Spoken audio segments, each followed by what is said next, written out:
بالله العلي العظيم. أعوذ بالله من الشيطان اللعين الرجيم.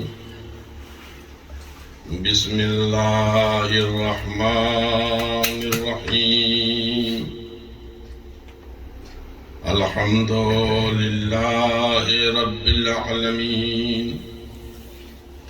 الصلاة والسلام والتحية والإكرام على خير خلقه سيدنا ومولانا وشفيع ذنوبنا أبي القاسم محمد اللهم صل وآله الطيبين الطاهرين المعصومين المظلومين ولعنة الله على أعدائهم أجمعين. أما بعد فقد قال الله تبارك وتعالى في كتابه الكريم. بسم الله الرحمن الرحيم. والعصر إن الإنسان لفي خسر. ایک صلوات پڑھ دیں محمد.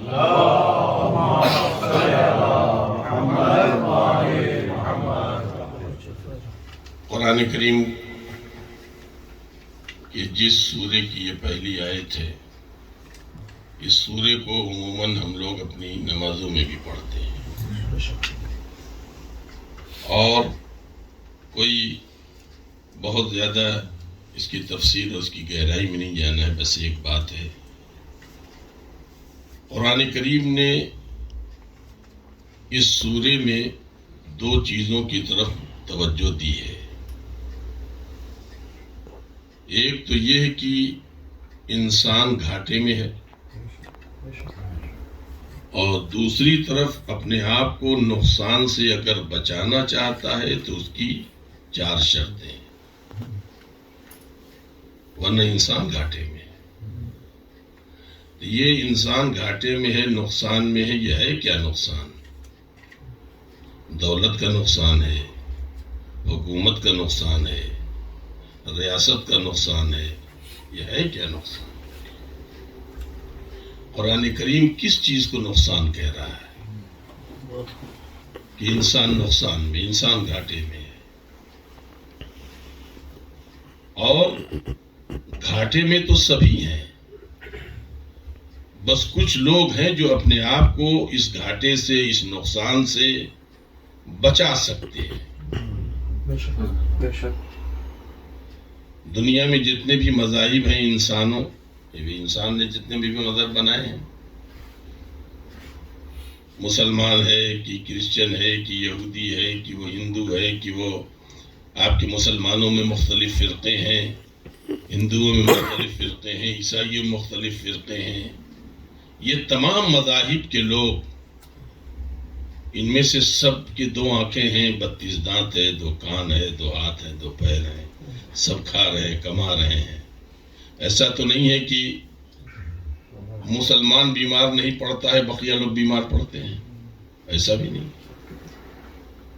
وہ بھی کھاتے ہیں، مسلمان بھی کھاتے ہیں، وہ بھی بیمار پڑتے ہیں، مسلمان بھی بیمار پڑتے ہیں. ان کے بھی اولاد ہیں، بیوی ہیں، بچے ہیں، مسلمانوں کے بھی. یہ نقصان کا جو قرآن کریم اعلان کر رہا ہے، وہ نقصان ہے کیا چیز؟ اسی نقصان کے سلسلے سے عزیزان گرامی 2-3 باتیں آپ لوگوں کے حوالے کرنی ہیں. اللہ نے ہمیں پیدا کیا ہے، وہ جانتا ہے کہ ہماری عمر کتنی ہے. وہ جانتا ہے کہ ہماری عمر کتنی ہے. یہ تو مالک کا کرم ہے کہ ہم لوگوں کو معلوم نہیں ہے، اسی لیے ہنس رہے ہیں، ورنہ مسکرانا بھی چھوڑ دیتے ہیں. کب ہمیں مرنا ہے ہمیں معلوم نہیں ہے. یہی نہیں، قرآن کہتا کہاں تمہیں مرنا یہ بھی تمہیں نہیں معلوم ہے. کب مرو گے، کہاں مرو گے، کیسے مرو گے، تمہیں خبر نہیں. مگر پیدا کرنے والا جانتا ہے کہ میں نے کس انسان کو کتنے سال کے لیے پیدا کیا ہے. اب یہ آدمی پیدا ہوا بچہ، گھر میں خوشیاں ہیں، 1 دن کا ہوا بچہ، 2 دن کا ہوا بچہ، لوگ پوچھتے ہیں بھائی اب تو آپ کا بچہ بڑا ہو گیا ہوگا. ہاں صاحب اب تو بڑا ہو گیا، اب تو کھیلنے لگا، دوڑنے لگا. اب تو گھر میں صاحب بڑا خیال کرنا پڑتا ہے، کہیں گر نہ جائے، پڑ نہ جائے، کہیں یہ نہ ہو جائے، کہیں آگ نہ چھولے، کہیں جگہ نہ چھولے. اب تو بڑا خیال کرنا پڑتا ہے. اللہ نے اس بچے کی عمر مثلا 70 سال رکھی ہے. یہ 70 برس یہ زندہ رہے گا. 1 دن گزر گیا تو 70 میں سے 1 دن کم ہو گیا نا. 1 سال کا ہو گیا تو اب 1 سال کم ہو گیا. اب آپ چاہے اس کی تاریخ ولادت پر شمع جلا کے، بجھا کے، تالی بجا کے یا صلوات پڑھ کے 1 سال کی موت کا جو ہے آپ اعلان کریں، اور چاہے خوشی منا کر کے کریں، چاہے غم منا کر کے، 1 سال وہ انسان کم ہو گیا. امیر المومنین حضرت علی بن ابی طالب علیہ السلام فرماتے ہیں یہ انسان روزانہ موت کی طرف ہکایا جا رہا ہے. روزانہ انسان ہکایا جا رہا ہے کدھر؟ موت کی طرف. ہم نے دیکھا ہے اپنے علاقے کے ان پہاڑوں کی طرف، ادھر بالخصوص ادھر کشمیر وغیرہ جو سری نگر کی طرف سے، یا ادھر مہادیو اس کے اوپر جو کرگل وغیرہ ہے، ادھر سے بڑی تیزی سے پانی دوڑتے ہیں. اونچائی ہے نا، بڑی تیزی سے دوڑتے ہیں. ہمارے ساتھ اور بھی علماء تھے، کہنے لگے کہ یہ سب اپنے مقصد کی طرف دوڑ رہے ہیں، اس لیے کہ آگے جا کر کے یہی دریا بنتے ہیں، اور پھر وہ دریا جا کے سمندر سے ملتے ہیں. امیر المومنین اسلام ہمیں کیا کہہ رہے ہیں؟ مولا کہتے ہیں روزانہ انسان موت کی طرف ہکایا جا رہا ہے. 1 سال ہو گئے، 1 سال ختم ہو گیا تو 1 سال کا نقصان ہوا. تو دنیا کا ہر انسان گھاٹے میں ہے کہ نہیں ہے؟ بھائی زندگی جب ملی ہے تو اسے کم ہونا، اب اسے بڑھنا نہیں ہے. اب اس زندگی کو بڑھنا نہیں ہے. البتہ عزیزان گرامی بچایا جا سکتا ہے. یہ زندگی تو نہیں بڑھے گی، مگر اس زندگی کو بچایا جا سکتا ہے. وہ جسے بچانے کا نام دیا جاتا ہے اسی کو پیغمبر نے کہا ہے ہماری آل کی محبت میں مرے گا تو شہید ہوگا. ذرا ایک صلوات پڑھیں محمد و آل محمد.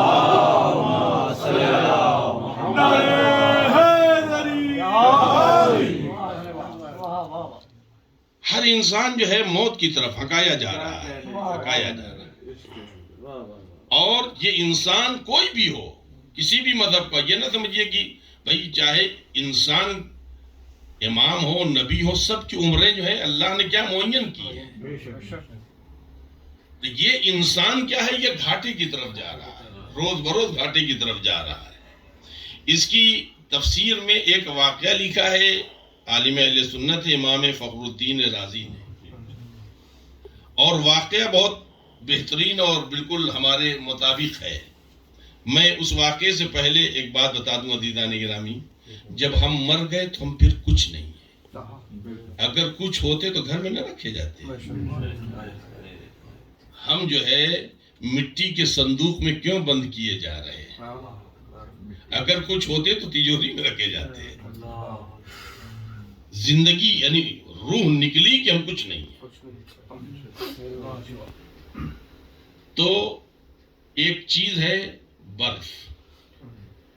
برف اگر پگھل جائے تو کچھ بچتا ہے؟ کچھ نہیں بچتا. مگر بچایا جا سکتا ہے، بچایا جا سکتا ہے. اب جو بچایا جا سکتا ہے، بزرگ حضرات زیادہ بہتر سمجھیں گے. یہ نئی جنریشن بیچاری تو سب دیکھا ہی نہیں دیہات بہت کا کاروبار.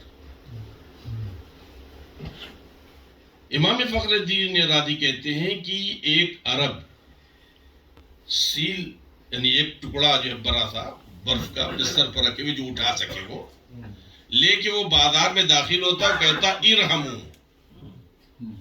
اے بازار والوں مجھ پر رحم کرو. کیا رحم کرو؟ خرید لو، تمہیں ٹھنڈا پانی مل جائے گا، مجھے پیسے مل جائیں گے.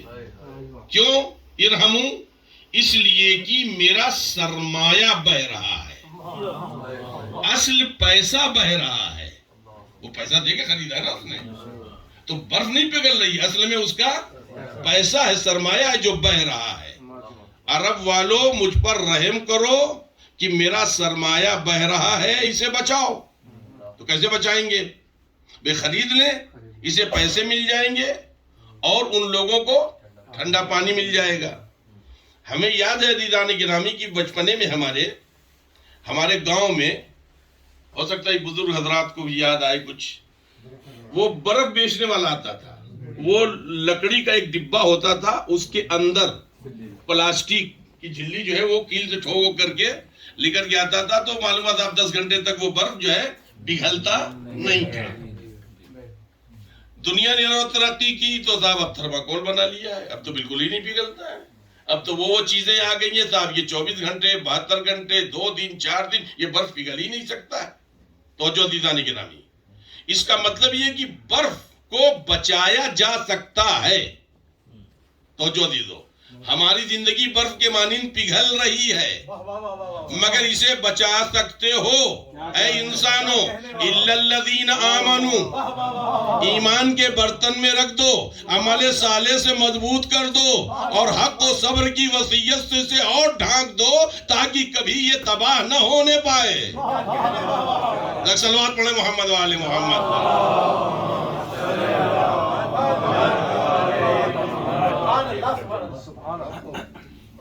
اگر تمہاری زندگی بچ سکتی ہے، تم اس دنیا میں تو نہیں رہو گے مگر بچا سکتے ہو، اگر بچا سکتے ہو تو پھر ایمان کا برتن ہونا چاہیے، اور نیک عمل صالح سے اتنا مضبوط بنا دو کہ تباہیوں کے طوفان اسے تباہ نہ کرنے پائے۔ عزیزان گرامی، یہ انسان ہے اور روزانہ یہ جا رہا ہے کہاں؟ نقصان کی طرف، عمر اس کی کم ہو رہی ہے۔ مگر عزیزان گرامی، جو لوگ ہوشیار ہوتے ہیں، جو صاحبان عقل ہوتے ہیں، وہ اپنی زندگی کو بچاتے ہیں۔ اب آپ دیکھیں کربلا میں دونوں کی مثال موجود ہے۔ پیسر سعد اپنی زندگی کو بچا رہا تھا مگر تباہی کی طرف چلا گیا، اور اپنی زندگی بچانے حسین ابن علی کے پاس آ گیا۔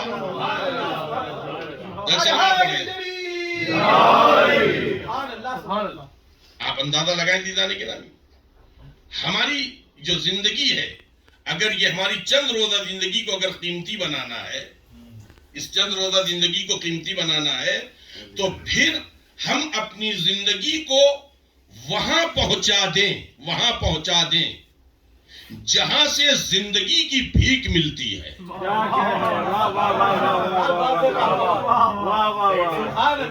میں اس کی مثال آپ کے حوالے کرتا ہوں عزیزان گرامی۔ آپ ایک قطرہ پانی لیجئے، زمین پر ڈال دیجئے، ختم ہو جائے گا، پی جائیے، ختم ہو گیا۔ مگر اسی ایک قطرے پانی کو آپ ایک گلاس پانی میں ڈال دیجئے، بتائیے اس کی زندگی بڑھ گئی یا گھٹ گئی؟ بڑھ گئی نا، مگر خطرہ تو ہے، اس لیے گلاس کے پانی زمین پہ گرے گا، پانی ختم ہو جائے گا، تباہ ہو جائے گا۔ آپ نے اسی ایک گلاس پانی کو لے جا کر کے حوض کے پانی میں ڈال دیا، اب بتائیے زندگی اور بڑھ گئی؟ مگر خطرہ ابھی بھی باقی ہے۔ آپ نے حوض کا دہانہ کھولا، وہ نہر کے پانی میں چلا گیا، نہر کے زیادہ پانی میں چلا گیا، زندگی بچ گئی؟ نہیں، زندگی بڑھ گئی، مگر ابھی بھی خطرہ باقی ہے۔ نہر کا پانی خشک ہوگا تو یہ بھی خشک ہو جائے گا۔ نہر نے اپنا رشتہ دریا سے جوڑ دیا، یہ خطرہ چلا گیا کہاں؟ دریا میں، زندگی اور بڑھ گئی، مگر خطرہ ابھی بھی باقی ہے۔ دریا نے اپنا رشتہ سمندر سے جوڑ لیا، یہی قطرہ بہتا ہوا چھلانگ لگاتے ہوئے زندگی کی بھیک مانگتا ہوا سمندر میں چلا گیا۔ اب بھائی کسی بھی ہمت جو اس قطرے کو نکال لے، اب جب تک سمندر رہے گا تب تک یہ قطرہ بھی رہے گا۔ اسی لیے میں کہتا ہوں اپنا وجود مودت آل محمد کے سمندر میں ڈال دو، جب تک وہ رہیں گے تم رہو گے۔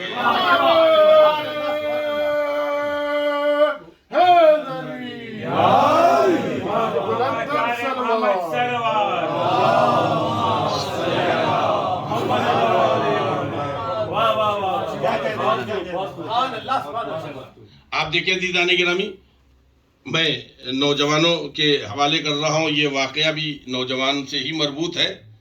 عزیزان گرامی، ہم یہ سمجھتے ہیں یہ ہمارے ہاتھ پیر بڑے قیمتی ہیں، یہ ہاتھ پیر ہمارے بہت قیمتی ہیں اگر یہ اہل بیت کے لیے ہیں، بہت قیمتی ہیں۔ اگر اہل بیت کے لیے نہیں ہے تو پھر کوئی حیثیت نہیں ہے۔ اللہ نے زبان جھوٹ بولنے کے لیے نہیں دی ہے، اللہ نے زبان غیبت کے لیے نہیں دی ہے، اللہ نے آنکھیں جو ہیں حرام چیزوں کے لیے نہیں دی ہیں، بلکہ اللہ نے تمام اعضاء و جوارح دیا ہے عزیزان گرامی مخلوق خدا کے کام آئے۔ اہل بیت علیہ السلام کی سیرت میں سب سے زیادہ کیا ملتا ہے؟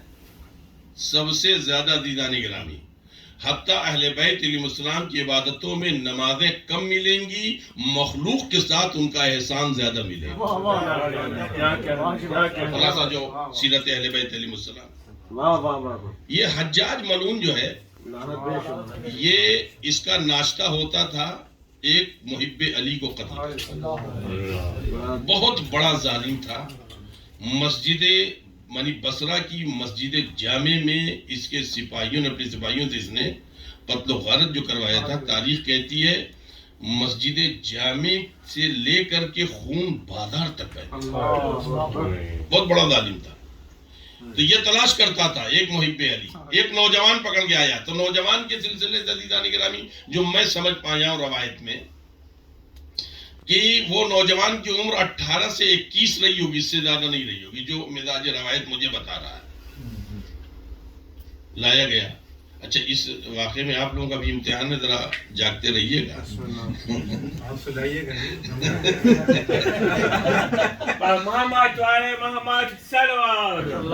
اب آپ ذرا دیکھیں عزیزان گرامی کہ اس میں اس نے حجاج نے جب سامنے آیا وہ نوجوان، تو اس نوجوان سے حجاج نے کہا کہ تم محب علی ہو۔ اس نے یعنی اس موقع پر اس نوجوان نے دیکھا کہ زندگی بچائی جا سکتی ہے۔ کیا کہنے، بچائی جا سکتی ہے، موقع مل گیا بچا لو، موقع مل گیا بچا لو۔ بڑھائی تو نہیں جا سکتی ہے مگر بچائی جا سکتی ہے۔ کیا کہنے، اس جوان نے کہا کہ اگر میں محب علی نہ ہوتا تو یہاں پکڑ کے لایا جاتا، یہاں پکڑ کے لایا اس لیے کہ میں محب علی ہوں، یہ کوئی پوچھنے کی بات ہے؟ کیا کہنے، اس نے سوال کیا تمہیں قرآن پڑھنے آتا ہے؟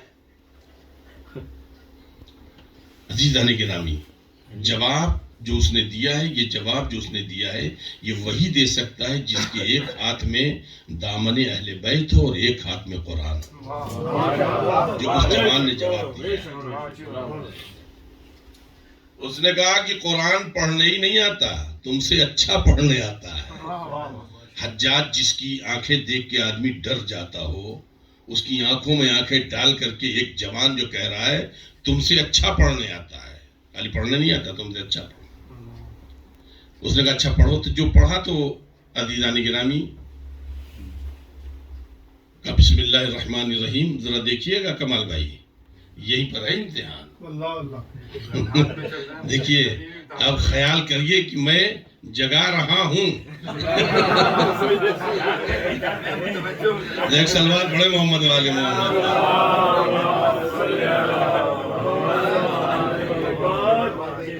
دیکھیے صاحب، میں اس آدمی کو، اس ٹیچر جو ہے ان کو ٹیچر نہیں سمجھتا جو اپنے طالب علم کا ذہن نہ پڑھ پائے، اور میں اس آدمی کو خطیب نہیں سمجھتا جو اپنے مجمع پہ نظر نہ رکھ پائے۔ ایک سلوات اور پڑھ دیں محمد والے۔ آپ لوگ جس لہجے میں سلوات پڑھتے ہیں یہ تو ماہ مبارک رمضان والی سلوات ہے۔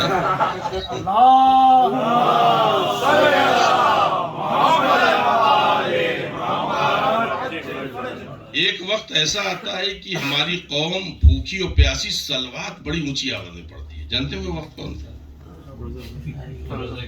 جب ماہ مبارک رمضان میں مغرب کی اذان ختم ہوتی ہے تو اسی لہجے میں آپ صلوات پڑھ دیں آپ لوگ.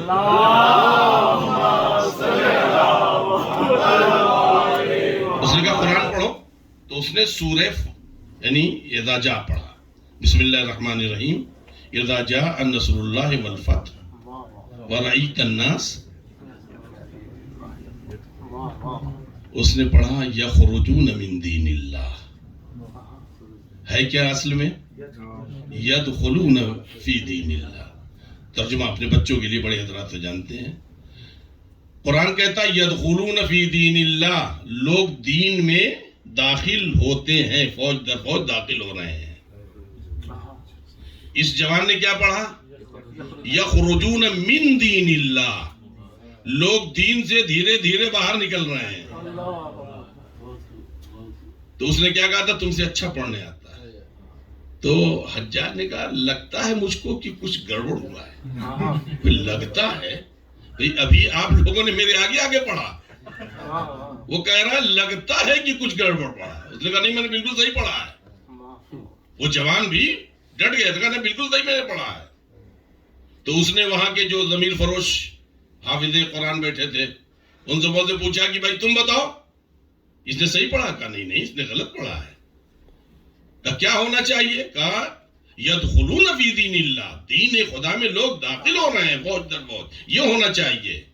ایک مرتبہ جوان نے حجاج ابن یوسف ثقفی جیسے جلاد کی آنکھوں میں آنکھیں ڈال کے کہا میں نے جو پڑھا صحیح پڑھا ہے، اس لیے کہ جب اسلامی مملکت کے حکمراں تم جیسے ظالم ہوں گے تو لوگ دین سے باہر نکلیں گے. صلوات پڑھیں محمد والے محمد. اب آپ ذرا سوچے، اندازہ لگائیں. اس نے کہا کہ میں محب علی نہ ہوتا تو پکڑ کے آتا کیوں؟ قرآن پڑھو. تو قرآن پڑھ کر کے اس میں بھی دیکھیے کس طریقے سے اس نے طنز کیا. کوئی ہمت ہے کسی کی جو حجاج سے باتیں کر لیتا؟ اور وہ کیا کہہ رہا؟ مجھے تو بھائی زندگی بڑھا تو نہیں سکتا ہوں، بچا تو سکتا ہوں. لہذا اس نے اس کے ظلم کے خلاف آواز بلند کی. ایک مرتبہ یہ کہتا کیا ہے حجاج، میرا دل چاہتا ہے تمہیں میں قتل کر دوں، کر نہیں پا رہا ہوں. دل چاہتا ہے کہ میں تمہیں قتل کر دوں. میرا مزاج ہے، یعنی جو نفرت اہل بیت کا مزاج ہے وہ میرا مزاج کہہ رہا ہے میں تمہیں قتل کر دوں، مگر نہ جانے کیا وجہ میں تمہیں قتل نہیں کر پا رہا ہوں. تو اس جوان نے ایک مرتبہ پلٹ کے کہا تو مجھے قتل کر بھی نہیں پائے گا، اس لیے کہ ابھی خدا نے میری موت تیرے ہاتھوں رکھی ہی نہیں ہے. آپ اندازہ لگائیں دیدہ نہیں گرامی. محبت امیر المومنین علیہ السلام کا اقرار کر کے اس کے دربار سے چلا گیا. نہیں عزیزان گرامی، اپنی زندگی بچا کے چلا گیا ہے. زندگی بچا کے چلا گیا. مار بھی دیا جاؤں تب بھی دنیا گواہی دے گی میں محبت علی میں مرا ہوں. اور محبت علی میں جو موت آتی ہے وہاں زندگی بڑھے نہ بڑھے مگر بچ ضرور جاتے. میثم تمار کو بیوقوف سمجھ رہے تھے. میثم تمار ایک ہی بات تو کہنی تھی. اس نے کہا تھا تم امیر المومنین کے خلاف جو باتیں کرو. میثم تمار تھوڑا سا بول دیتے، تقیہ کر لیتے. مگر میثم تمار نے کہا نا، تقیہ کر کے بھی تو زندگی جو ہے کیا ہے؟ جانی ہے. تو کیوں نہ اپنی زندگی اس کے ہاتھوں اس کے حوالے کر دیا جائے جہاں سے زندگی کی بھیک ملتی ہے. لہذا میثم تمار نے کہا یہ ہو ہی نہیں سکتا ہے. یہاں تک کہ میثم تمار کو سولی پہ لٹکا دیا گیا. عزیزان گرامی، آپ لوگ سنتے رہتے، مجھے بس ایک بات کہنی ہے. چونکہ ربیع الاول بھی ہے، ایام اضحیٰ کے یعنی یہ آخری دن سمٹ رہے ہیں اور اس میں حضور کی ولادت کی بھی تاریخ بات ذہن میں آ گئی، لہذا آپ کے حوالے کر رہا ہوں. میثم تمار کہاں ہے؟ دار کی بلندی پر. اس نے میثم تمار کو کیوں دار پہ لٹکایا ہے؟ عزیزان گرامی، اس لیے کہ میثم کی زندگی ختم ہو جائے گی تو علی کے چاہنے والا جو ہے ختم ہو جائے گا. میثم تمار نے کہا کہ اے کوفے والو، لاؤ قلم و دعوات. میں اپنے مولا کے فضائل بیان کرتا ہوں. میں کہوں گا میثم دار کی بلندی سے اس سختیوں میں، جس میں لوہے کی جو ہے کیلیں ٹھوکی ہوئی ہیں، جس میں ناظرین سے خون بہ رہا ہے، بھوکے پیاسے مولا کے فضائل پڑھو گے، وہ بھی یہ دار کی بلندی سے. عجب نہیں میثم آواز دیں علی کے چاہنے والے کی غذا ہی ذکر علی ہے. علی کے چاہنے والے کی غذا ہی ذکر علی ہے. اور میرا علی اتنا بلند ہے کہ اب اس کا تذکرہ زمین کی پستی سے اچھا نہیں لگتا ہے.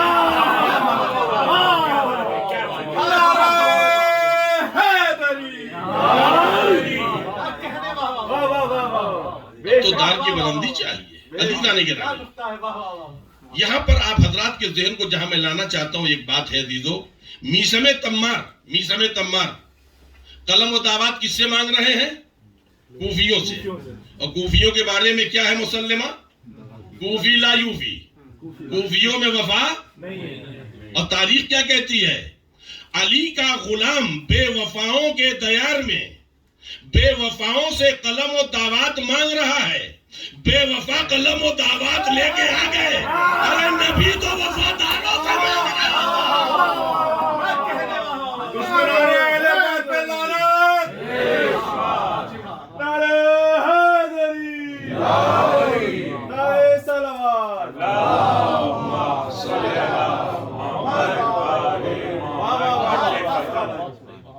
عزیزان گرامی. اگر آپ محسوس کے اندازہ لگائیں، میثم تمار اپنی زندگی، ظاہر کی بات ہے موت تو آنی تھی، ختم تو ہونا ہی تھا، کہ کیوں نہ اپنی زندگی اس کے حوالے کر دے. جہاں پر زندگی بچائی جاتی ہے، جہاں پہ زندگی بچائی جاتی ہے. عزیزان گرامی یہ یاد رہے، اگر ہم نے اپنے آپ کو اہل بیت علیہ السلام کے حوالے کر دیا ہے، یعنی اپنے آپ کو غفلتوں سے ہم نے نکال لیا ہے. ہم نے اپنے آپ کو غفلتوں سے نکال لیا ہے. تو یہ یاد رہے کہ اہل بیت اطہار علیہ السلام نے جو ضمانتیں لی ہیں وہ ضمانتیں بہرحال ہیں.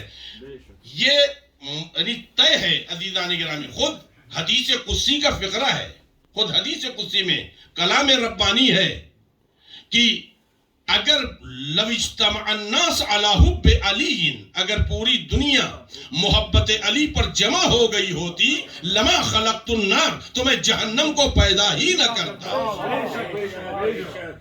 عزیزان گرامی جنت کی گارنٹی تو ہے، بس اپنے آپ کو جنت کے لائق بنانا ہے. اس سلسلے کی ایک روایت پڑھ کر کے میں آپ حضرات کی زحمت تمام کرنا چاہتا ہوں. ہم لوگ غفلت میں کیسے ہیں؟ غفلتیں ہم کو کیسے گھیرے ہوئے کمال بھائی، وہ غفلتیں ذرا دیکھیں آپ کہ ہم کس طرح سے غفلتوں میں مبتلا ہیں. اور غفلتیں ہم کو کس طریقے سے، یعنی ہماری یہ 60 سال کی، 50 سال کی، 10 سال کی، 80 سال کی، 90 سال کی، 100 سال کی زندگی، ہم اپنی اس جسم کو بچانے کے لیے جم جاتے ہیں، یہاں جاتے ہیں، وہ کھاتے ہیں، یہ پیتے ہیں، یہ پرہیز وہ پرہیز. اور جتنا یہاں کے لوگ نمک اور شکر سے ڈرتے ہیں، اگر اتنا خدا سے ڈرنے لگے سب متقی پرہیزگار بن جائیں گے. صلوات پڑھیں محمد و آل محمد پر.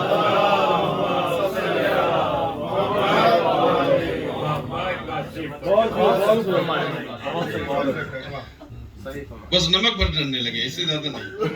اتنے ڈرنے لگے پھر دیکھیں سب متقی ہو جائیں گے، سب عابد شب زندہ دار. کسی کی زبان سے نہ غیبت ہوگی، نہ جھوٹ ہے، نہ چغلخوری ہے، نہ تو نمامی ہے، کچھ نہیں. آنکھیں محفوظ، کان محفوظ، ہاتھ محفوظ. اور ایسے بھی ہمیں اپنی آنکھوں اور اپنی کان، اپنی زبان، اپنے ہاتھ اور پیر کو سیرت و کیریکٹر کے اعتبار سے پاکیزہ رکھنا چاہیے. انہی آنکھوں سے ہم تبرکات کربلا کی زیارت کرتے ہیں، انہی کانوں سے ہم مصائب آل محمد سنتے ہیں، اسی زبان سے ہم ذکر اہل بیت کرتے ہیں، انہی پیروں سے ہم چل کر کے مجلسوں میں جاتے ہیں، انہی ہاتھوں سے ہم غازی کا علم اٹھاتے ہیں. ذرا صلوات پڑھیں محمد. عزیزان گرامی، ہم غفلت میں کیسے مبتلا ہیں؟ غفلت کی ایک مثال دی ہے سید عبدالحسین شہید دست غیب آل اللہ مقامہ نے.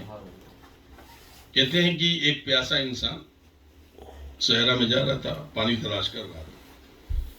اس نے دیکھا دور کی کچھ جھاڑ فانوس ٹائپ کے ہیں، سمجھ گیا کہ وہاں کچھ زندگی ہے.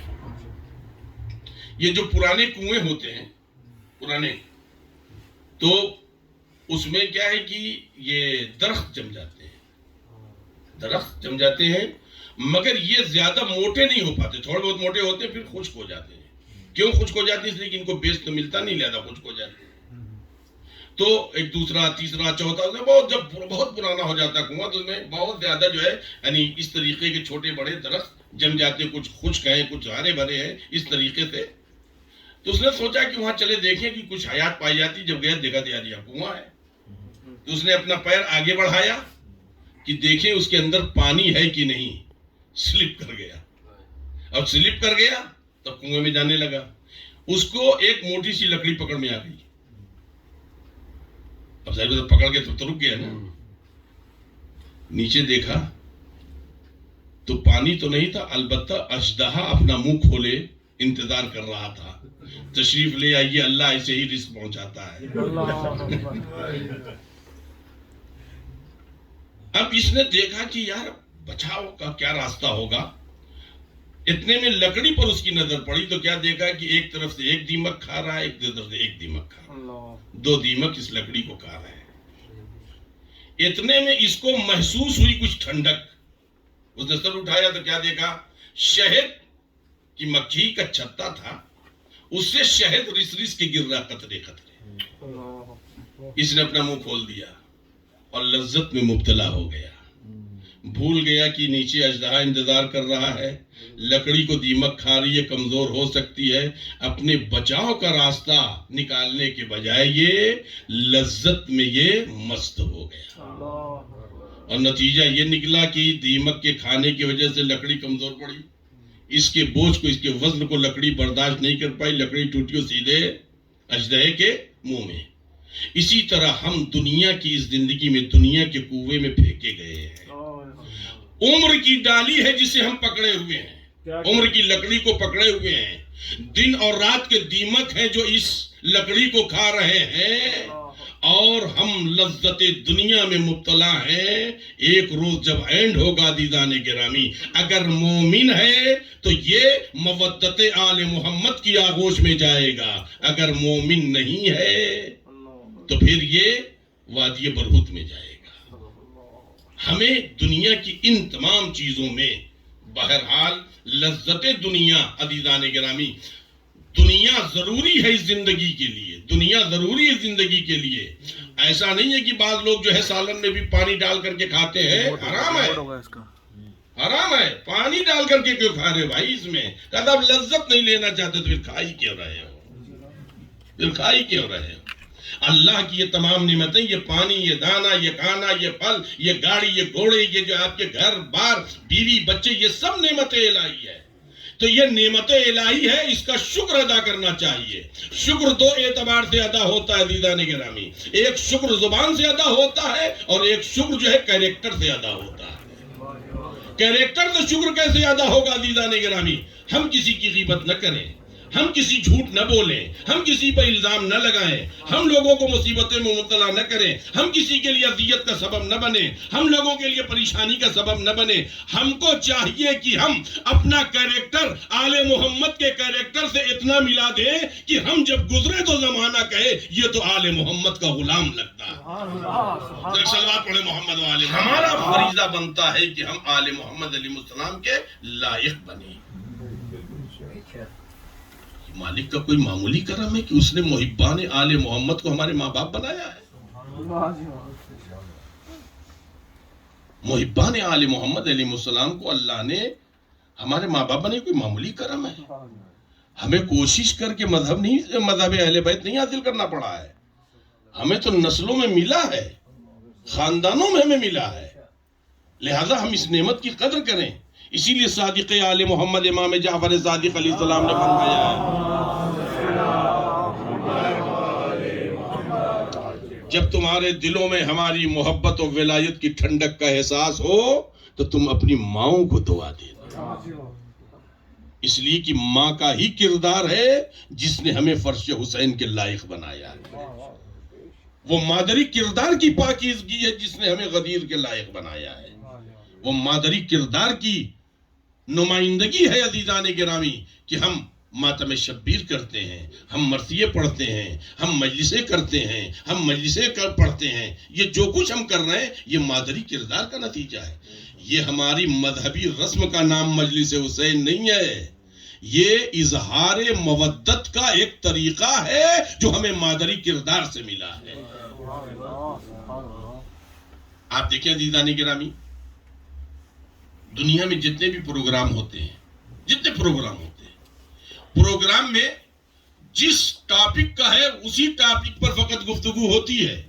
مثال کے طور پر اگر پروگرام ہے غالب کے نام تو غالب ہی پر گفتگو ہوگی، میر انیس پر نہیں ہوگی. اگر پروگرام ہے میر تقی میر تو میر تقی میر ہی کا وہ ہوگا. اب مرزا دبیر کا نام نہیں آئے گا، یعنی مرزا دبیر کے نام ہو سکتا ہے بیچ میں آ جائے مگر ان کی باتیں اب نہیں ہوں گی. آپ کے اگر کوئی آدمی پروگرام کر رہا ہے مثلا کسی اور یعنی پرسنالٹی کا تو اسی کی بات ہوگی، اب دوسرے کی بات نہیں ہوگی. مگر عزیزان گرامی آپ جا فرش حسین کا معجزہ دیکھیں. ٹاپک کیا ہے؟ مجلس حسین. قرآن کی تلاوت یہاں ہوتی ہے، حدیث قضا یہاں ہوتی ہے، انبیاء کا تذکرہ یہاں ہوتا ہے، اصول دین کا تذکرہ یہاں ہوتا ہے، فروع دین کا تذکرہ یہاں ہوتا ہے، آل محمد کے کردار کا یہاں پر. یعنی فقط امام حسین پہ گفتگو نہیں ہو رہی ہے، پورے اسلام پر گفتگو ہو رہی ہے. آپ ذرا دیکھیں عزیزان گرامی. اور یہیں پر میں معجزہ بتاؤں اس فرش حسین کا، معجزہ بتاؤں. یہاں پر بہت سے حضرات ارباب بصیرت بیٹھے ہیں لہذا یہ بات میں کہنے جا رہا ہوں. عزیزو ہمیشہ سیلیبس عمر کے لحاظ سے بنایا جاتا ہے. سیلیبس جو ہوتا ہے عمر کے لحاظ سے ہوتا ہے. آکسفورڈ یونیورسٹی کا سیلیبس جو ہے پرائمری میں نہیں پڑھایا جائے گا، پرائمری کا جو ہے آپ کے کالج میں نہیں پڑھایا جائے گا. ہر عمر کے لحاظ سے سیلیبس بنایا جاتا ہے. یہ فرش حسین کا معجزہ ہے. خطیب اپنے عنوان سے پڑھتا ہے، جوان اپنے حساب سے لیتا ہے، بچہ اپنے حساب سے لیتا ہے، بوڑھا اپنے حساب سے لیتا ہے. صلوات پڑھ دیں محمد والے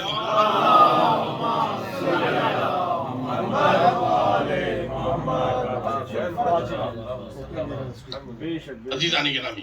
بس ایک بات جو روایت جس کا میں نے وعدہ کیا اور آپ حضرات کی زحمت تمام ہے. ایک شخص وہ چھٹے امام جعفر صادق علیہ السلام کے صحابی ہیں. سب سے بڑی بنیادی چیز عزیزان گرامی، سب سے بڑی بنیادی چیز جو اہل بیت علیہ السلام نے ہمارے حوالے کیا ہے، میں وہی پیغام بھی ہے اور مقصد قربانی شبیر علیہ السلام. سب سے بڑی بنیادی چیز ہے وہ ہے کسی کا حق. کسی کا حق. حق فقط پیسے کا ہی نہیں ہوتا ہے، زمین جائیداد کا فقط نہیں ہوتا ہے. کسی بھی اعتبار سے کسی کی مطلب میں نے بے عزتی کر دی، اس کا حق میں نے ضائع کیا. کسی کی میں نے پرسنالٹی تھی، اس کو میں نے غیبت کر دی، اس کا حق میں نے ضائع کیا. کسی آدمی کو کمزور تھا، میں نے اس کا مذاق اڑایا، اس کا حق میں نے ضائع کیا. عزیزان گرامی آپ حق کے عنوان سے دیکھیں. کربلا کے میدان میں جس حسین نے خط لکھا تھا، حبیب ابن مظاہر کو بلایا تھا، مسیب کو خط لکھ کر کے بلایا تھا. امام حسین کو افراد کی ضرورت تھی. 9 محرم کے دن میں امام نے اپنے اصحاب کو اکٹھا کیا اور کیا فرمایا؟ اگر کسی کی گردن پر کسی مخلوق کا حق ہے میرا قافلہ چھوڑ دے، میرا قافلہ چھوڑ دے. حسین کو وہ سپاہی نہیں رکھنا ہے جس کی گردن پر کسی مخلوق کا حق ہو. مخلوق کا حق. آپ دیکھیں امیر المومنین اسلام نے آخری وقت میں جب آپ اپنے گھر سے نکلنے لگے ہیں، جب بتوں نے آپ کا راستہ روکا ہے تو جناب ام کلثوم سے کیا فرمایا تھا آپ نے؟ بیٹی ان کے کھانے پانی کا انتظام کرنا، اگر نہ کر پانا تو انہیں آزاد چھوڑ دینا. اللہ کی زمین بہت بڑی ہے. کیا یہ حق ہے؟ اگر اپنے پاس رکھنا تو ان کا حق ادا کرنا. اب آپ ذرا دیکھیں عزیزان گرامی، ہمارے چاہے زبان سے، آنکھوں سے، آپ کسی بھی اعتبار سے اگر کسی کا حق ضائع ہو رہا ہے، امام حسین علیہ الصلوۃ والسلام اس موقع پر جبکہ انہیں افراد کی ضرورت ہے تو آپ کہنے چلے جائیں. تو روز محشر وہ وقت نہ آنے پائے امام حسین السلام کہیں گے فلاں صاحب کا. عزیزان گرامی بس وہ روایت جو میں آپ لوگ کے حوالے کرنا چاہتا ہوں عزیزو، آپ اس میں آپ غور کر لیجئے. ظاہر سی بات اس مختصر میں بہت تفصیل نہیں پیش کی جا سکتی ہے. پیغمبر اسلام حضرت محمد مصطفیٰ صلی اللہ علیہ وآلہ وسلم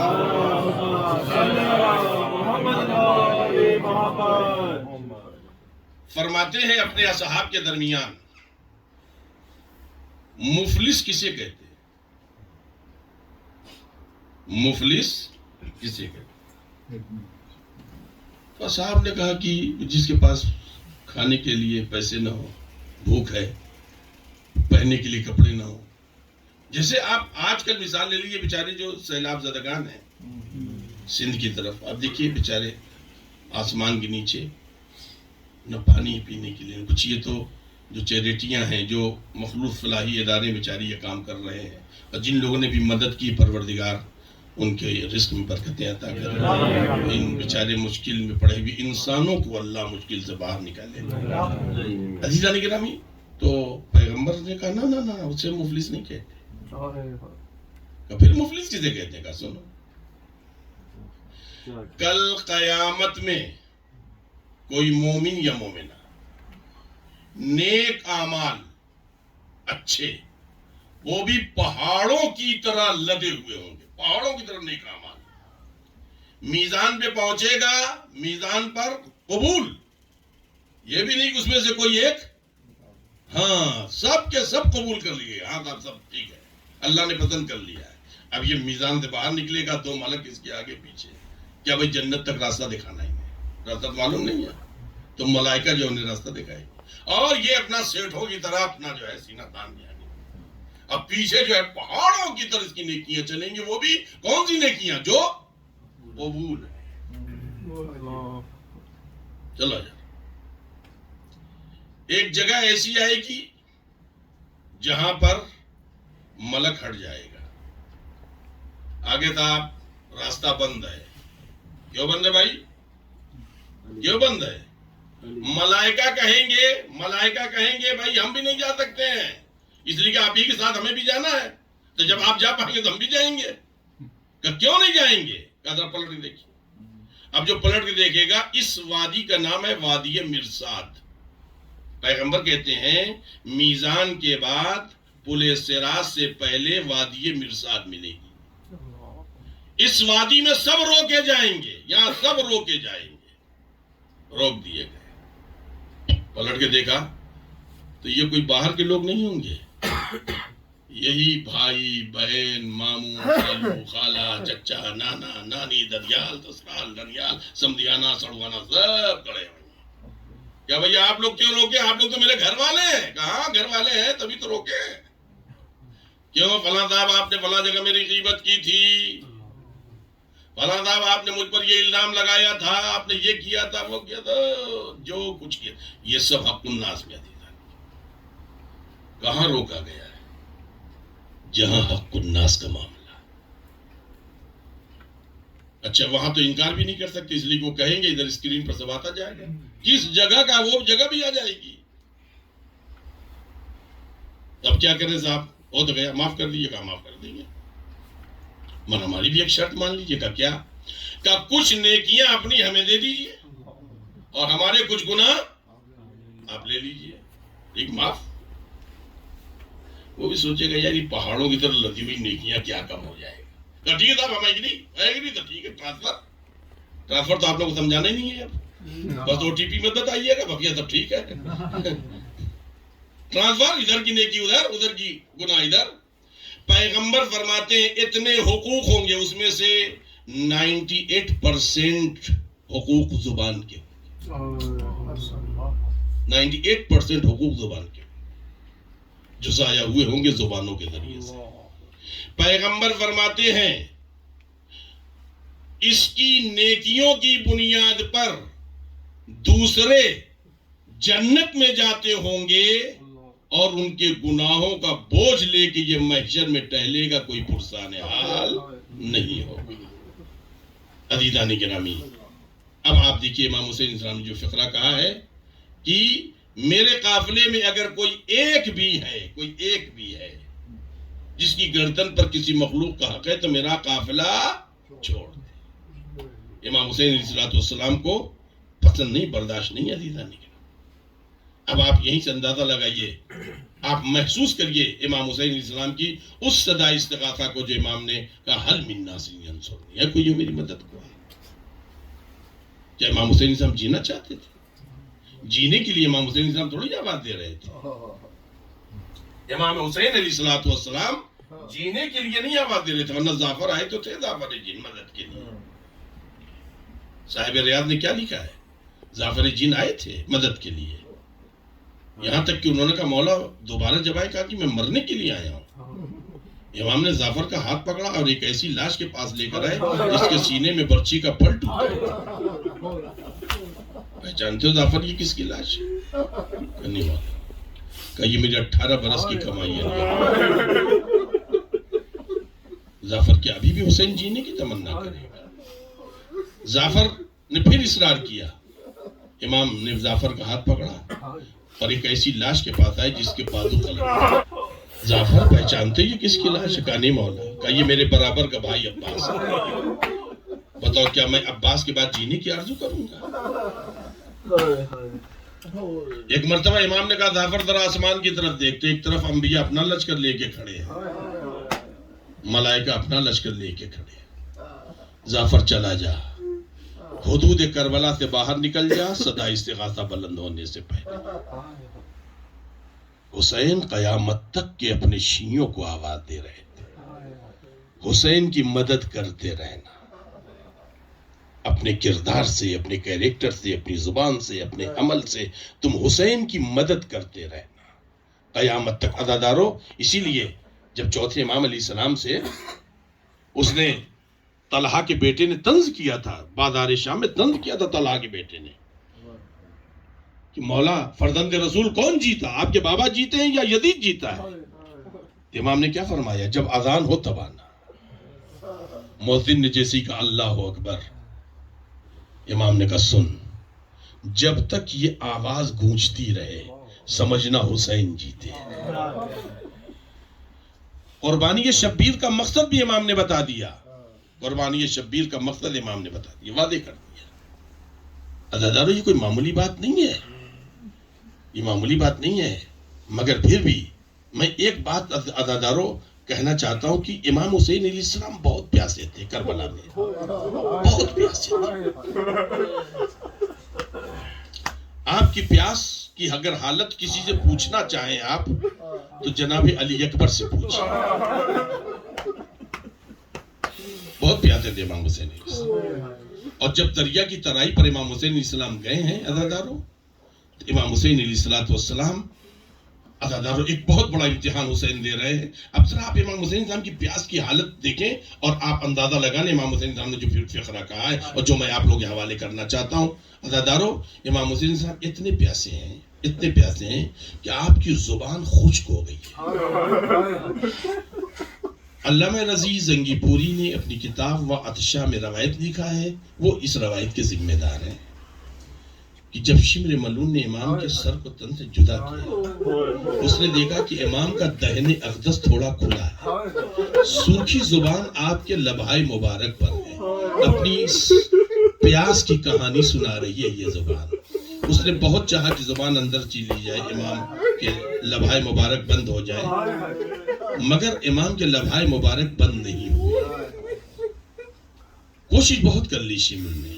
لکھتے ہیں علامہ رضی زنگی پوری وعد شاہ میں عزادارو کہ اس ملون نے کہا دیکھا کہ خون اور خاک سر حسین میں بہت لگے، لہذا اس نے سوچا کہ یزید کے یہاں تحفے میں جانا، لہذا اسے دھو لیا جائے۔ اس ملون نے امام کے زلف اقدس کو نجس انگلیوں میں لپیٹا، بے حرمتی کرتا ہوا لے کر کے چلا، مگر ابھی امام کے لبہائے مبارک کھلے ہیں عزادارو۔ سوکھی زبان اپنی پیاس کی کہانی سنا رہی ہے، مگر جیسی دریائے فرات میں اس نے ڈالنا چاہا، زبان اندر ہے، لبہائے مبارک بند ہو گئے۔ مولا اب آپ نے کیوں اپنے لبہائے مبارک بند کر لیا؟ جب نہیں میرا حسین آواز دے، میری سکینہ پیاسی ہے، میرا باقر پیاسا ہے، میرا سجاد پیاسا ہے، میری زینب پیاسی۔ جب دنیا کی زندگی میں پانی نہیں ملا تب دنیا کا پانی میں کیا کروں گا پی کر کے؟ عزادارو، یہ ہے پیاس امام حسین علیہ السلام کی۔ یہ تمام باتیں آپ حضرات کے ذہن کو لایا ہوں ایک جگہ پر عزادارو کہ امام علیہ السلام جب جنگ کرتے کرتے جب دریا کے کنارے جانے لگے اور لشکر پسر سعد کو احساس ہوا کہ حسین پانی پی لیں گے عزادارو، تو ایک مرتبہ پسر سعد کہتا ہے کہ خیام حسین پہ تم لوگ حملہ کر دو۔ جیسے ہی خیمے کا نام امام حسین نے سنا، دریا سے پلٹ آئے، آواز دی ہے ابو سفیان کے چاہنے والوں، میرا بچوں نے کیا کیا ہے مجھ سے؟ میں کہوں گا مولا آپ نے دیکھا نہیں ہے جلتے ہوئے خیمے، مگر کوئی سید سجاد سے پوچھے، یہی وہ منزل ہے عزادارو جہاں پہ امام سجاد علیہ السلام کا امتحان شروع ہوتا ہے۔ اسی لیے جب بھی چوتھے امام نے پوچھا کہ مولا سب سے زیادہ تکلیف کہاں پہنچی، تو میرا امام کیا کہتا تھا؟ ہائے الشام، ہائے الشام عزادارو۔ میں مولا حسین دکھاؤں گا، مولا بہت پیاس تھی، آپ یقیناً جس صبر کی دنیا میں کھڑے تھے بڑے بڑے صابرین کے پاؤں کھڑ جاتے، مگر مولا آپ نے تو فقط سنا تھا، خیمے پہ حملہ کر دو۔ سید سجاد نے دیکھا تھا۔ عزادارو، ہر ایک جانور کی قربانی کا طریقہ الگ الگ اسلام نے بتایا ہے۔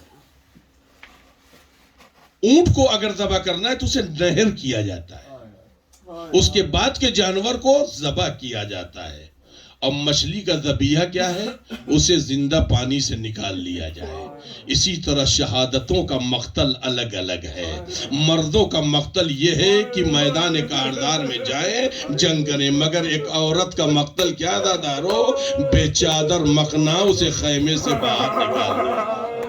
اسی لیے میں کہتا ہوں جناب زینب کا ایک مقتل نہیں ہے، زینب ایک جگہ نہیں ذبح کی گئی ہے، مقتل کربلا ایک مقتل ہے، دربار ابن زیاد دوسرا مقتل ہے، بازار کوفہ و شام یہ زینب کا مقتل ہے عزادارو۔ جناب زینب علیہ مقام کی اس پردے کے سلسلے سے عزادارو اگر آپ محسوس کریں، امام حسین اسلام نے تو فقط سنا تھا، مگر امام سجاد علیہ السلام کے ساتھ یہ گزر رہی ہے۔ تبھی امام سجاد علیہ السلام سے جب منال نے کہا تھا مولا یہ جہاں تک بات ہے یقیناً آپ روئیں، مگر شہادت تو آپ کے گھر کی میراث ہے مولا۔ امام نے تڑپ کے کیا کہا تھا؟ منال تم نے انصاف نہیں کیا، شہادت میرے گھر کی میراث ہے، مگر کیا ماؤں بہنوں کا ننگے سر۔ اسی کو شام کے بازار کا واقعہ عزادارو، امام کو کوئی چاہنے والا کسی گاؤں سے آیا تھا، بازار کچھ سامان خرید لو، دیکھا حالات تو نزدیک گیا، امام کو پہچان گیا، ہاتھوں کو جوڑ کے کہتا مولا یہ سب کیا ہوا؟ امام نے واقعہ بتایا تو اس نے کہا مولا میرے لاکھ کوئی کام؟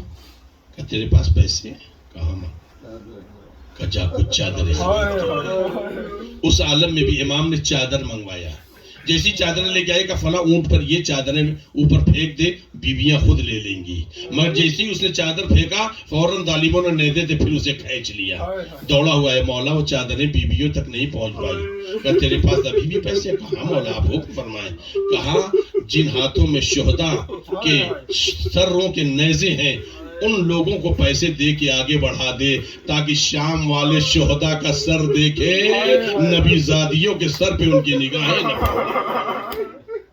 آپ سوچیں سب سے بڑا مسئلہ جناب زینب علیہ مقام عزادارو، میں تو کہتا ہوں کہ یہ مصائب کربلا کا رشتہ احساس سے، جب آپ احساس کریں گے تب روئیں گے عزادارو، جب احساس کریں گے، جب آپ احساس کریں گے ایام عزا کے دامن سمٹ رہے ہیں، بس 2 روز اور عزادارو، اس کے بعد نہ جانے اگلے برس ہم زندہ رہے نہ رہے۔ مصائب کربلا کا رشتہ انسانیت سے ہے۔ یہ ابھی مرثیے میں یہ شایان صاحب سے پہلے کمال صاحب نے جو پڑھا ہے گھبرائے گی زینب، یہ کسی مومن کا کلام نہیں ہے، جھنو لال دلگیر کا کلام ہے، یہ ایک ہندو شاعر ہے۔ اس نے نہ حدیث کا ترجمہ کیا نہ آیت کا ترجمہ کیا ہے، اور نہ تو اس نے مقتل کربلا کا ترجمہ کیا ہے۔ دلگیر نے فقط بھائی بہن کے احساسات کو بیان کیا۔ 200 سال گزر گئے مگر آج بھی جب یہ کلام پڑھا جاتا ہے ایک مردہ اہل عزا جو ہے تڑپ کر کے رو پڑتے ہیں۔ آپ ذرا سوچیں، اندازہ لگائے عزادارو، کیوں؟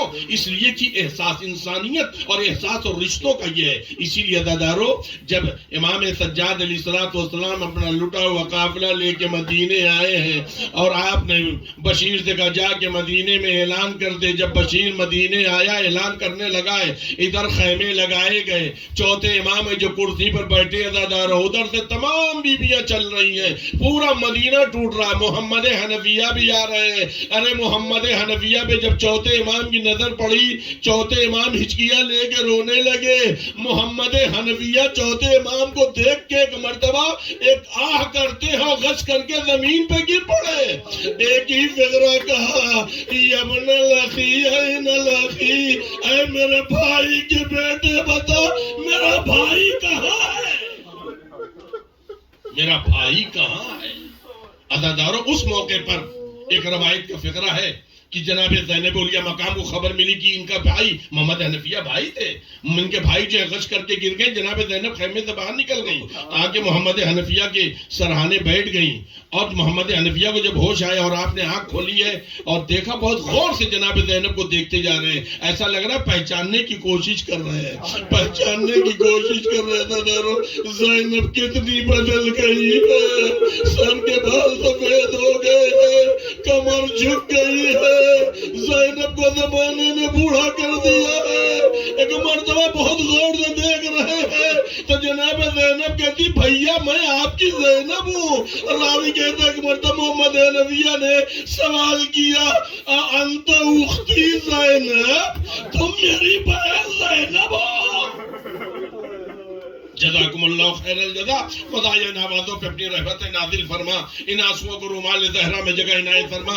کتنا بڑا مسئلہ ہے جناب زینب کلثوم کا پردہ دارو۔ بس یہ آخری روایت و زحمت تمام ہے، انشاءاللہ تعالیٰ آپ بہت روئیں گے، اور جب سوچیں گے دادارو تب روئیں گے۔ یہ آخری فقرے ہیں۔ مدینے میں آل محمد کا قافلہ آ گیا، جناب زینب نے مرثیہ پڑھا، اے نانا کے مدینے ہمارا آنا قبول نہ کرنا۔ دادارو دونوں دروازے پر روضہ رسول کے دروازے کے دونوں بازوؤں پہ ہاتھ رکھ کے زینب نے کہا تھا کہ نانا اگر نہ محرموں کا مجمع نہ ہوتا، زینب اپنی پیٹھ کھول کے دکھا دیتی کتنے تازیانے مارے گئے۔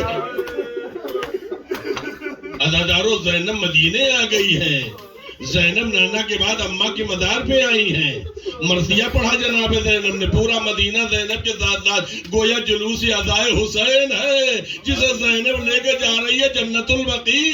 فاطمہ زہرا کی قبر پر مرثیہ پڑھا جناب زینب اولیاء مقام نے، جو مرثیہ پڑھا اس کے ایک شعر کا ترجمہ کر رہا ہوں۔ ایک ہی اماں اگر کوئی کہے آپ کے حسین کو غسل نہیں دیا گیا، اماں اس کی بات نہ مانیے گا۔ وہ فرق اتنا ہے، دنیا کی میتوں کو پانی سے نہلایا جاتا ہے، تمہارے حسین کو خون سے نہلایا گیا۔ عزادارو جزاکم اللہ، خدایا ان آوازوں پہ اپنی رحمت نازل فرما۔ عزادارو تمام یہ قافلہ آیا ہوا اپنے اپنے گھروں میں جا چکا ہے۔ ایک دو روز گزرنے کے بعد بشیر بیمار کربلا کے پاس آیا۔ عزادارو آخری فقر زحمت تمام۔ آپ دیکھیں زینب کلثوم کے پردے کی حیثیت کوئی سوچ نہیں سکتا تھا کہ زہرا کی بیٹیوں کے بال کو سورج بھی دیکھ پائے گا۔ مولا کائنات کا ایک پڑوسی کہتا ہے میں 4 سال بی بی زینب میری پڑوسی نہیں ہے، مگر میں نے بی بی کی سانس کی بھی آواز نہیں سنی ہے۔ عزادارو آپ ذرا سوچیں جناب زینب کلثوم کے پردے کی کیا حیثیت ہے۔ یہ اولاد رسول ہیں، یہ بنات رسول اللہ ہیں، یہ سیدات ہیں۔ عزادارو ذرا ان کے پردے کی حیثیت دیکھیں۔ جب بشیر آیا ہے امام زین العابدین علیہ السلام کے پاس کہ مولا اگر راستے میں کوئی گستاخی ہوئی ہو تو مولا معاف کریے گا، ہم نے یوں بہت بڑا احترام کیا ہے آپ کا، بہت خیال کیا کہیں سے آپ لوگوں کو اذیت نہ پہنچے، پھر بھی مولا اس لیے کہ جب قافلہ لے کے یہ شام سے چلا ہے تو اپنے ساتھیوں سے کہا تھا آگے قافلے سے اتنی دور رہنا کہ بیویوں پر کبھی نظر نہ پڑنے پائے۔ یہ سب زہرا کی بیٹیاں ہیں۔ عزادارو آپ ذرا سوچیں، جہاں قافلہ رکتا تھا اپنا خیمہ دور لگاتا تھا۔ عزادارو بہت احترام کیا اس نے۔ اور ایک فقرہ میں بھی جناب زہرا سے کہوں گا، بی بی اب 2 مہینے 8 دن مکمل ہونے والے ہیں، اگر ہم عزاداروں کی طرف سے کوئی کمی رہ گئی ہو تو بی بی معاف کریے گا، مگر جو کچھ کیا اسے آپ قبول کر لیں، یہ آپ کی سخاوت ہوگی بی بی۔ ہم نے آپ کے لائق آپ کے حسین کا پرسہ نہیں دیا ہے۔ ہم نے آپ کے لائق آپ کے حسین کا پرسہ نہیں دیا ہے، ہم نے آپ کے لائق کربلا والوں کا غم نہیں منایا ہے، مگر جو منایا ہے بی بی اپنے کرم کے صدقے حسین کے صدقے قبول کر لے، جو کمی ہو بی بی ہمیں معاف کرے، اگر اگلے برس زندہ رہے بی بی تو پھر آپ کے حسین کا غم منائیں گے۔ عزادارو ایک مرتبہ بشیر ہاتھوں کو جوڑ کے کہتا ہے مولا اگر کوئی کمی رہ گئی ہو، اگر کسی طرح کی کوئی گستاخی ہوئی ہو مولا مجھے معاف کریے گا۔ کہا امام نے پوچھا بشیر کیا بات ہے؟ کہا مولا میں اپنے وطن جا رہا ہوں، آیا ہوں خدا حافظی کے لیے۔ امام عالی مقام نے کہا ذرا بیٹھ میں پھوپھی اماں کو ذرا خبر کر دوں۔ امام اندر آئے، آواز دی پھوپھی اماں وہ شیخ جو بڑے ادب و احترام سے ہمیں لے کے آیا ہے اپنے وطن جا رہا ہے، خدا حافظی کے لیے آیا ہے، تو میں آپ کو اطلاع دے رہا ہوں۔ جناب زینب کہتی ہیں اے میرے لال بشیر سے کہو کچھ دیر رک جائے، جب تک میں اجازت نہ دوں وہ یہاں سے نہ جائے۔ امام عالی مقام آئے، آنے کے بعد کہتے ہیں بشیر پھوپھی اماں نے کہا کچھ دیر اور رک جا۔ امام سے وہ باتیں کرتا رہا، کچھ دیر کے بعد جناب زینب نے امام سجاد کو اندر بلایا اور ایک پوٹلی بندھی ہوئی دی، کہا میرے لال یہ لے جا کے بشیر کو دے دو، کہو مالی دنیا میں اس سے زیادہ قیمتی ہمارے پاس اب کچھ نہیں ہے، بشیر اسے قبول کر لے۔ جیسے ہی لا کر کے امام نے اس کے سامنے رکھا ہے تک مرتبہ وہ ہاتھ جوڑ کے کہتا مولا میں کسی اجرت کے لیے نہیں آیا ہوں مولا، آپ اپنی پھوپھی اماں سے کہہ دیجئے کل روز محشر اپنے نانا سے کہہ دیں گی بشیر میرا غلام ہے، یہ میرے لیے کافی ہے۔ امام عالی مقام کہتے ہیں بشیر لے لے ورنہ بنت علی کا دل ٹوٹ جائے گا۔ عزادارو اس نے جیسے اس پوٹلی کی گروہ کو کھولا ایک مرتبہ کیا دیکھا سیدانیوں کے زیورات، اپنی آپ پہ ہاتھ رکھ لیا کہ مولا میں دیکھ نہیں سکتا، مولا یہ سیدانیوں کے زیورات ہیں، یہ زہرا کی بیٹیوں کے زیورات ہیں، مولا میں اسے دیکھ بھی نہیں سکتا، لے جانا بہت دور کی چیز ہے۔ عزادارو امام عالی مقام جزاکم اللہ خدا ان آوازوں پہ رحمت نازل فرمائے۔ آخری فقرہ ہے اے اولاد والو اور زحمت تمام ہے، اور تبرکات کربلا اٹھانے والو اب آخری فقرہ اور زحمت تمام ہے۔ ایک مرتبہ امام عالی مقام نے زیورات کو اپنے آبا کے دامن میں چھپا لیا، جو رومال تھا وہ کہا یہ رومال لے لے، یہ رومال سیدانیوں کا نہیں ہے۔ اس نے رومال اٹھایا تو کیا دے گا 3 سوراخ ہے، خون کا دھبا لگا ہوا ہے۔ امام سے پوچھا مولا یہ سوراخ کیسا، یہ خون کا دھبا کیسا؟ بیمار کربلا چیز کر رو پڑے اے بشیر بھیا علی اصغر کے گلے میں یہ رومال بتاتا، جب ہرملا کا تیر چلا تھا، لے جا تبرک کربلا، لے جا میرے بھائی کی شہادت کی نشانی۔ سیعلم الذین ظلموا نشینوں پہ سوگواروں کا غریب دیتے ہیں پرسا تمہارے پیاروں کا، کھلے سروں پہ اسیری کی خاک آتی ہے، سلام اس پر جو زحمت کش سلاسل ہے، مصیبتوں میں امامت کی پہلی منزل ہے، سلام بھیجتے ہیں اپنی شاہزادی پر کہ جس کو سونپ گئے مرتے وقت گھر سرور،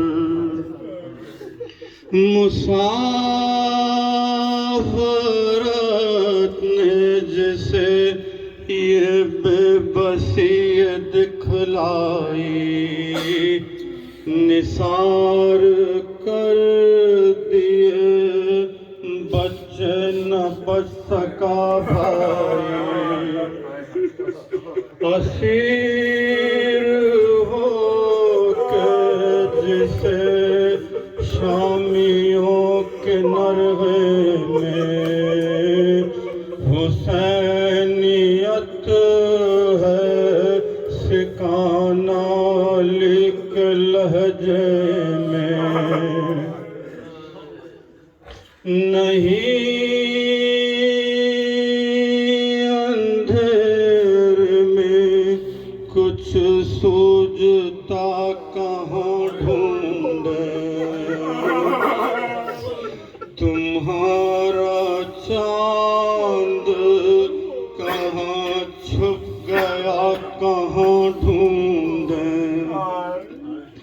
نہ اس طرح کوئی کھیتی ہری بھری اجڑی تمہاری مانگ بھی اجڑی ہے کوک بھی اجڑی نہیں لائنوں میں انسان کوئی خدا درندے اور یہ بے وارثی خدا حافظ شریک حق درود و سلام پیغمبر سلام سید لولاک کے لٹے گھر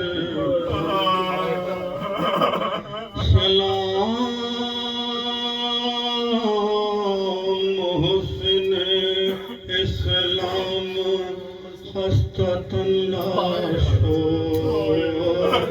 سلام تم پہ شہیدوں کے بے کفن لاشو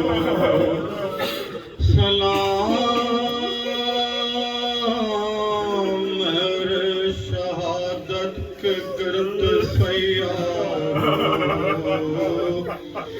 بچے تو اگلے برس ہوں گے اور یہ غم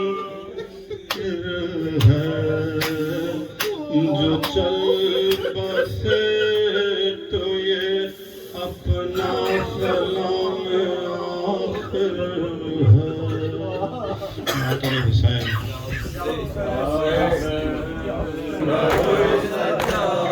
روئے سجاد کیوں نہ روئے سجاد تم چپ چپ کر کیوں روتی ہو میں رو تو کیوں یہ کہتی ہو رویا نہ کرو لال میرے بھائی کو گوا کر بیٹھی ہو معصوم بہن کو زندہ میں جو چھوڑ کے تنہا آیا گیا کیوں نہ روئے سجاد کیوں نہ روئے سجاد کیوں نہ روئے سجاد کیوں نہ روئے سجاد کیوں نہ روئے سجاد ایسے سے گرا عباس کا سر میں دیکھ چکا ہوں وہ منظر دربار میں کیوں مر نہ گیا جب نام تمہارا لے لے کر کہتا تھا لگی زینب کہاں لے آؤ یہاں پر بیچا تھا کیوں نہ روئے سجاد کیوں نہ روئے سجاد کیوں نہ روئے سجاد کیوں نہ روئے سجاد کیوں نہ روئے سجاد سردشت میں تھا بابا کا رکھا اور تخت پہ خاطر بیٹھا تھا دندان مبارک پر ان کے خوش ہو کے چھڑی وہ مارتا تھا افسوس میں کچھ بھی کر نہ سکا اب تک ہے اسی سے درد جگر کیوں نہ روئے سجا کیوں نہ روئے سجا کیوں نہ روئے سجا کیوں نہ روئے سجا کیوں نہ روئے سجا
چلنے سے جو لاچار تھا چلنے سے جو لاچار تھا اور شام کا بازار تھا اور شام کا بازار تھا اور